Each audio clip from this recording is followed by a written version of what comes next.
soliciting people, asking for help. That's what I was trying to do, was help people.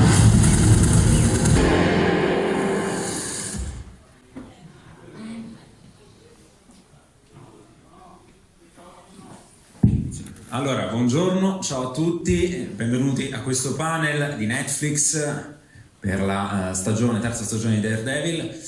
Io sono Dario Marchetti, faccio giornalista per la News 24 e dunque siamo qui per andare a incontrare i protagonisti di questa terza stagione e allora vi inviterei a fare un grande applauso per invitarli sul palco direttamente dal Comic Con di New York. Praticamente sono arrivati questa mattina Charlie Cox, Erik Oleson.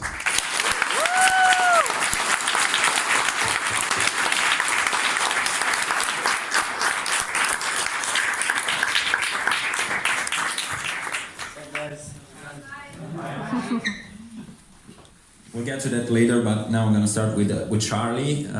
So you've been Daredevil for quite a while now, a few years.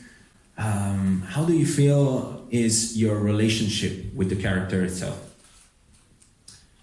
You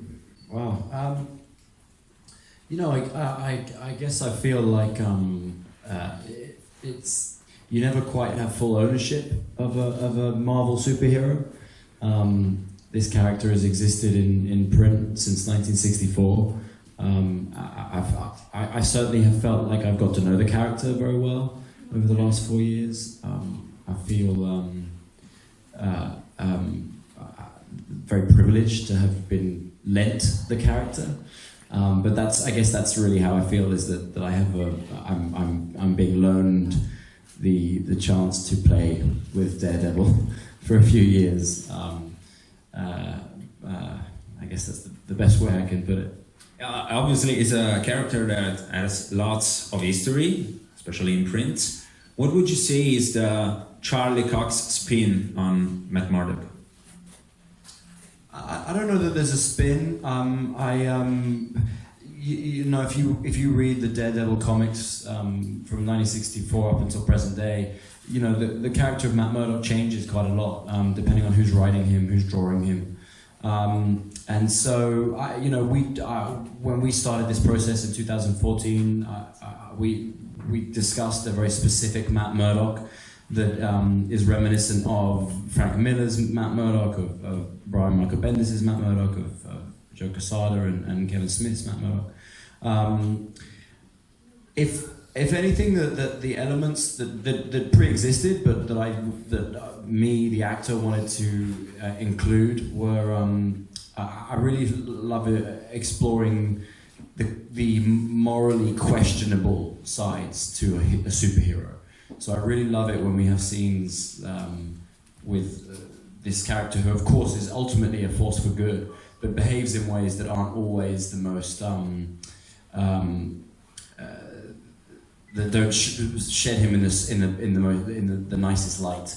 So things like his temper and his selfishness and his kind of his tendency sometimes to take the violence too far, etc. He's a human after all, we can say that. Let's talk about the character itself. You know, Matt Murdock and Daredevil has been through a lot, especially after the last season of The Defenders. We've seen him in the video, his condition. Also, I guess this promo image speaks fairly well of what he's going through. So, where do we find him? That's in Italy. That's not a great thing. No.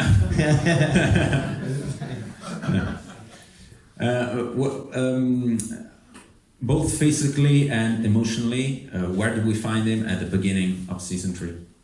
Yeah, Erik inherited the kind of the storyline, or at least the beginnings of the storyline for season 3, because Matt had been through so much in season 2 and The Defenders. At the beginning of season 3, we meet a very broken man, more broken than we've ever seen him before, and not just physically. I think that everything that's happened in terms of the loss of someone that he loves dearly, the alienation from his great friends, and of course a building falling on top of him. I don't know what to do about that noise, I'm sorry. No, that's okay. he's found himself in a place where he's very, very confused, very angry at what's happened to him, doesn't quite understand what his role is, what God's will for him is anymore. Certainly if he's not capable of being Daredevil, then what is his purpose? What is his vocation? What he decides, in a kind of a form of insanity, he decides that it's God's fault, and his relationship to God, his Christianity, takes on a whole new form. And again, it's a form of, I think he's so broken, he's in a form of insanity, but he starts to see God rather than a benevolent, loving God, a force for good. He sees God as a punishing God, as a cruel God. For this third season, how would you describe your Daredevil? Well, Marvel and Jeff Loeb were very generous in giving me a lot of freedom, but also they had a number of ideas as I was coming in to take over for season 3. My ambition for season 3 was to tonally do something between season 1 of the show and The Sopranos. And what I mean by that is not that I'm turning Fisk into Tony Soprano. That's not what I mean. What I meant is that each one of the characters would be fully developed. It would be an ensemble drama. Everybody would be the hero of their own story. And then when you put all the storylines together, it would have a deeper meaning. In the way that Miller had his run of the comics or Bendis had his run of the comics, I wanted to treat season 3 of the show like it was my chance to do my run of the show. Jeff Loeb, Joe Quesada, Marvel and Netflix were really up for that. And frankly, I was surprised at how much latitude they gave me to do some pretty crazy things this season. I wanted to go to some very dark places. I wanted to take from some of my favorite comic runs.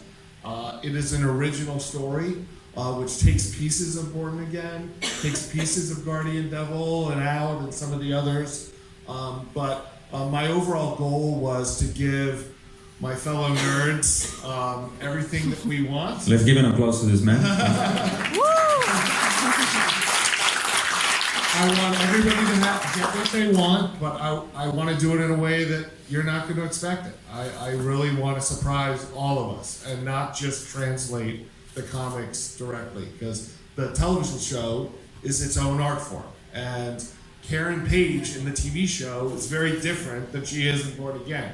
She's not hooking for heroin, it's a totally different character. So, yeah. So from what you just said and also what Charlie said before, it seems to me that it's like there's a blurred line between hero and villain. I mean, each character is a hero and a villain at the same time. Well, it's like they have their own story. It's not just, they're not monodimensional. Well, exactly right. I mean, for me, the best storytelling fully develops the characters. And when you look at a show like The Sopranos, which is one of my models, like every single character on that show has contradictions and dimensions. But I also wanted to do a version of the season where if you took away any of the storylines, the season would have turned out very differently. If Karen doesn't do what she does this season, the story's different. Foggy, some of the other characters. So to me, that's just good storytelling.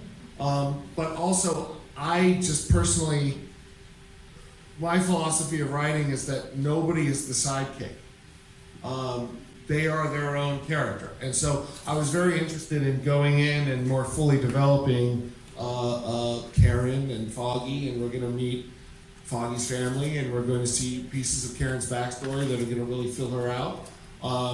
But also the overall goal with the season, there was a saying that I had posted on the writer's room wall, and it was the controlling idea or the theme of the season that I was trying to teach the other writers, teach the directors, and kind of setting the course of the show. And what we wrote on the wall was that We can never be free unless we confront our fears, because our fears are what enslave us. The short version of that is our fears enslave us. And of course, Daredevil's the man without fear, right? Well, is Matt Murdock really somebody without fear? And certainly, Wilson Fisk is a narcissistic tyrant who uses people's fears to play them off of one another and divide everybody, and use that as a way to gain power. And I'm not blind to what is happening in the world, and wanted the show to be relevant. And so the storyline is both about the rise of a narcissistic tyrant who uses fear as a weapon to turn us all against each other and ourselves, but also it is a prescription for how to beat a tyrant like that, using the power of the free press, the power of the law, and the power of collective action, of friendship, of hope, of faith. And see reference to a reality, but Fisk is making. Do you want to say something? This is, incidentally, Erik is announcing his run for presidency. I would vote for him. Yeah, no doubt. Let's put a nerd in the White House. So, just another quick question for Erik. Fisk is not the only villain He's coming back in this season, but also there's some new stuff. What can you tell us without, making too much spoilers? Well, it was announced yesterday at New York Comic Con that Wilson Bethel will play the role of Bullseye. So,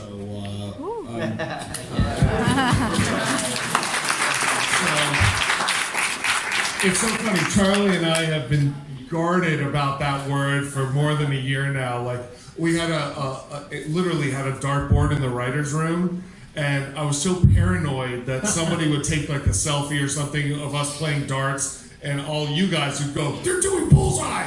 This is a dartboard in the corner. So I made sure no photos were allowed in the writer's room. But the way we're going to treat it is as an origin story. Like, the Bullseye in the comics is already a fully baked, crazy pants. He's an awesome villain, but he's a nutjob. And in keeping with kind of the grounded, realistic storytelling that I think makes Daredevil so great, where it's like layered, smart television, and then you have these lightning bolt moments of Marvel where you're like, oh my God, this is a Marvel show and the action is amazing. I wanted to do a story that took a real person, a real character, and the model for Agent Ben Poindexter, he starts off as an FBI agent who has some psychological problems and would very probably have been a productive, positive member of society. He's an FBI agent, he's trying to do good, but as what happens to good people when they fall under the sway of certain narcissistic tyrant personality types, they get drawn into the darkness. And so that's one of the major characters. Right. I guess we have another trait. Yeah, I'm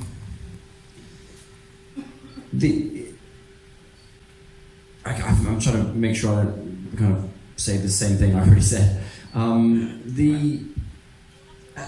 As I said, the comics have kind of changed so much over the years, and when I got this job, I'd never read a comic book in my life, and so I very quickly kind of threw myself in the deep end and read as many Daredevil comics as I could.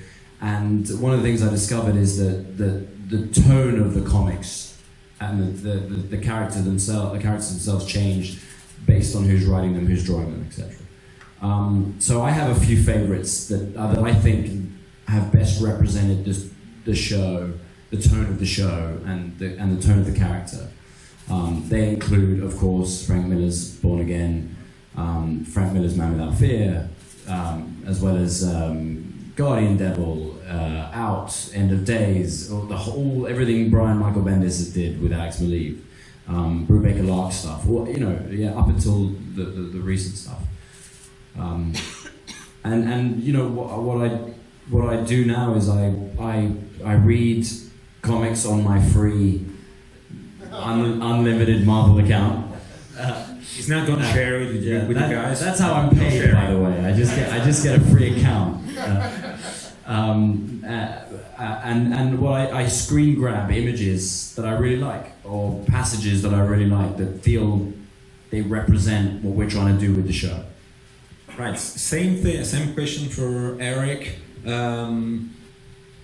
What do you feel you've made? I mean, different from the comic, and is it the comic just an inspiration, or sometimes does it feel some kind of a cage, a huge heritage that you have in some way to, stand up to? Well, like Charlie said earlier, it's I'm borrowing the character. Like, as a writer, I am following a long line of fantastic writers who've done different interpretations of this character, and I came up kind of as a movie nerd. Like, if you want to know Belloc's lines in Jovitos and Raiders of the Lost Ark, I'm your guy. I could quote every line C-3PO says in Droid. Like, that's kind of more my thing. I read some comics as a kid, but I'm not supposed to mention any comics of the Distinguished Competition. Oh, no. Yes. Do that. So, but I kind of read some as a kid, then left it, became a total movie dweeb. Couldn't have a girlfriend until later. Anyway, we won't go into my personal problems. But then later came back to comics, really, and as a professional, because like all the big fun movies and a lot of my friends were writing comics. Like, I've been a television writer now on like 15, 16 series, and this is the first time I finally got a chance to go run one myself, like from the beginning. But like Brad Meltzer and Mark Guggenheim and like Jeff Loeb. Jeff Loeb and I were friends before there even was a Marvel television. Wow. So like, I mean, all my friends were like the gods of comic book writing, and it was somewhat intimidating. I thought about writing some, and I'm like, how am I going to outdo them? Like, no, I'm gonna stay in the on the TV side of things. But it's kismet, and it's a dream come true that not only do I get to do a version of this show, but Marvel handed me the keys to the Ferrari. They literally said, take it out. And it's red too. It's red, and you guys will watch, and you'll decide if I drove it off a cliff. But I think I think we can be pretty optimistic that some of the folks in this room are going to like it.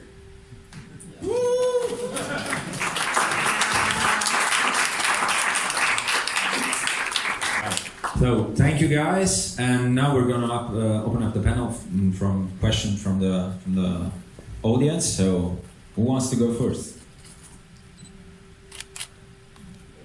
Question over there. More about martial arts and in particular stage fighting. Fighting on camera. The trick with fighting on camera, as opposed to real fighting, is you're not supposed to hit anyone. And that's actually a skill set. You have to learn how to do that. The short answer is yes, I do. I'm able to do much more. We did a scene in season 1, which is kind of, is still talked about quite a lot, which is the hallway fight in the second episode of season 1. We shot that in the first 2 weeks of the show, and I really had no idea what I was doing at that point. So most of that scene is my stunt double, my amazing stunt double, Chris Brewster. We have a scene in season 3 that is also one shot. It's just over 11 minutes long, which is almost double from the episode, the scene in the first season. But what was really nice is, because of the 4 years in the training that I've done in the 4 years that have passed, I was able to do a lot of that scene, most of it. you know, that's been really fun. I'm really proud of that. I'm really excited for fans to see that scene. Other questions, guys? Over there. Hi, I'm Amedeo from Give Soul. I want to know if there is something of Matt Murdock in you, maybe how the character influenced your life. Wow. You know, I think any role you take on as an actor, you there's elements to the role that you identify with, and then there's elements that you perhaps don't identify with, and your job is to kind of work on the things that you don't have for that character. With my characters, I tend to identify with the not so flattering elements. I don't know if that says something about me or not. You know, Matt is very opinionated, and he can be incredibly indignant, and quite ironically, he can be quite closed-minded. When he believes something, that's the word of God, according to him. You know, and I identify with that. You know, I can be quite like that in my own life. You know, I think. Yeah, I can. You know, not all the time, but you know, I guess I do identify with those feelings.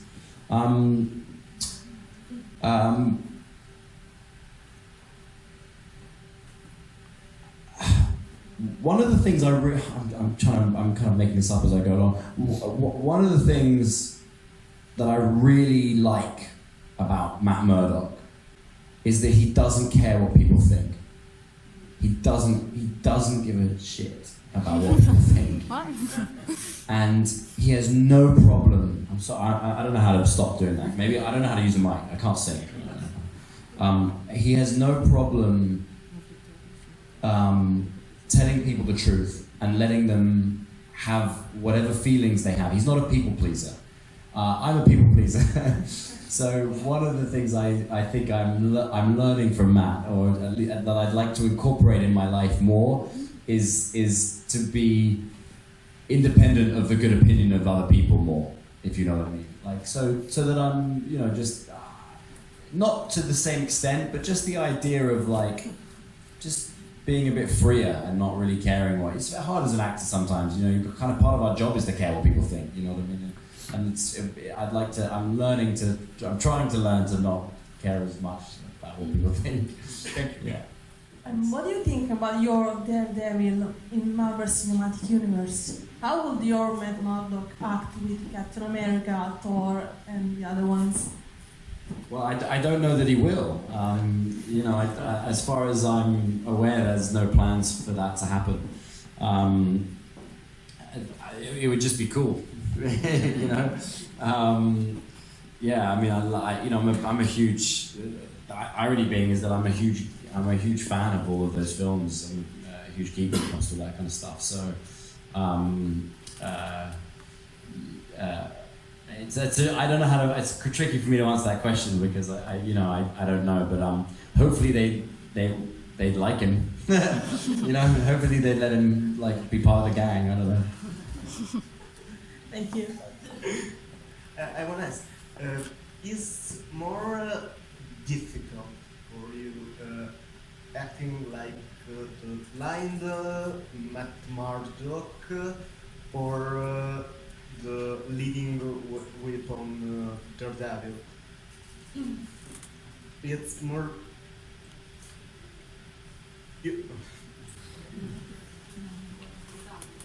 I guess. If you prefer the Matt, you prefer Matt with the mask, or when he acts like a blind man? Right. So another of my favorite things about this character in particular is that in many ways Matt Murdock is the lie, because Matt Murdock doesn't need to use a cane to walk, but he does. He presents a version of himself to the world that is what we understand to be a visually impaired human being, someone who needs a cane in order to walk, and has to search for objects on his table and stuff. And that's not true, that's a lie. And so, obviously, playing the Daredevil is so much fun. You know, the suit, the costumes, and the action sequences, and the mask, and, you know, doing something different with my voice. You know, that's really fun. It's like a boyhood dream to kind of be that guy. You know, when I was growing up and you play dress up, you know, that you play with your friends, you pretend to be a superhero, right? But I really enjoy playing the Matt Murdock aspect as well, because I enjoy the duplicity of it. I like the idea that when he walks around the street, he has this he probably has this guilt, and he has this sense of shame and loneliness because he's living a lie, and so I feel very lucky with this character, because I feel like both Daredevil and Matt Murdock have so many levels and are so they're both of them have such conflicting emotions within them. Guardian Devil and others. There's an element or a particular scene you really wanted to put in the show, but you didn't because it shouldn't have worked with your story. Thank you. Sure, there were a lot of aspects of that comic that I had to kind of say that didn't fit in with what we were doing.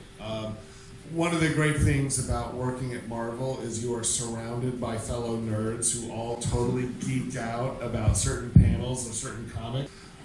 In the writer's room, there are people who are so much more of a nerd than even I am that it's amazing they can speak in complete sentences without, doing it. But we had a kind of a wish list of things that we wanted to do, and I don't want to tell you which ones because they'll be spoilers.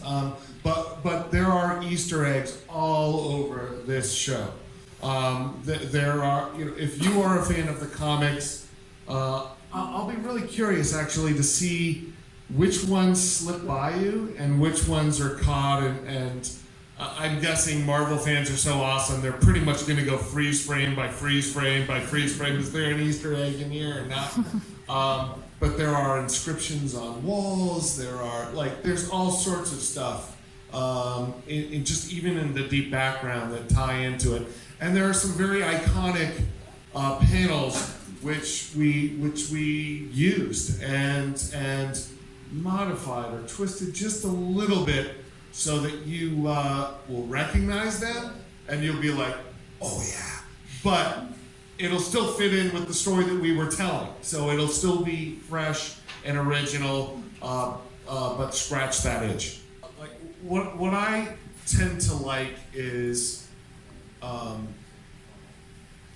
grounded, gritty, realistic storytelling where the characters feel real, where it can be emotionally honest, where I'm not asking actors to just run around in costumes and do stunts, but we are all tied into an emotional journey where when I have the ability to work with actors of the caliber of Charlie and Vincent and Deb and Eldon and the other Jay and Wilson on the show, and others, Joanne, it's you want to give actors really good scenes to play, where they could be good at what they do and not just say, stand over here and do this, and then we're going to do a wire thing and you're going to go through that window. Okay, go.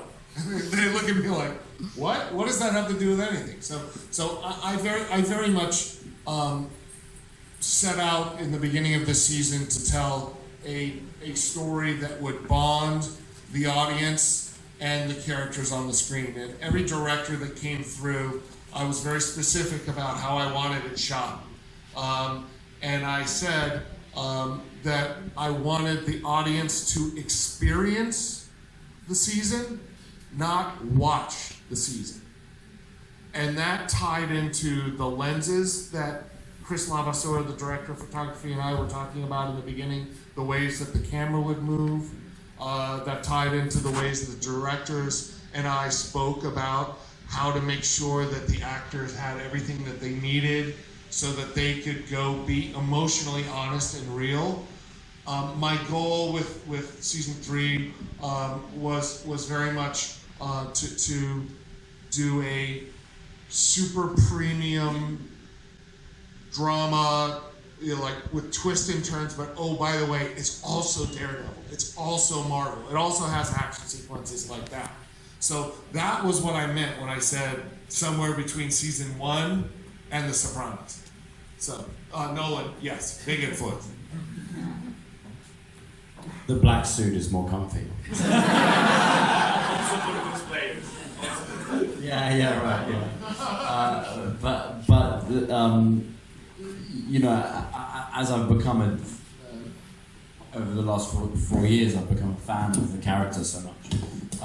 You know, I'm as a byproduct, I'm a big fan of the iconic red suit. So getting to wear the black suit was practically fun, and it was a nice homage to the first season. But it's also bittersweet because I do miss, you know, I miss the red suit as well. What bit do you know is unanswered? Because when he is broken, he can do the things that he used to do before. Yeah. But it just is not a good reason enough to stop. He's continue to fight because the evil doesn't stop. If that's the one motive that the message that you wanna say. Right. So Matt is injured, and yet he's going to learn that Wilson Fisk is out. The reasons that Matt goes after Fisk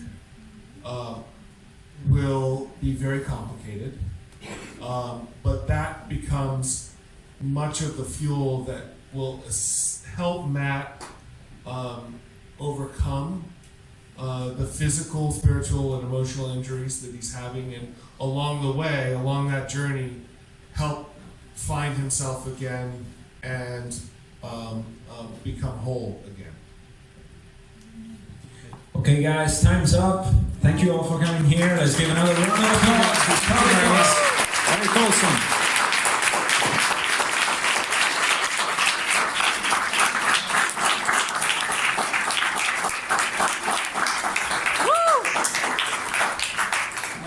Thank you very much. Bye bye. Ciao ciao.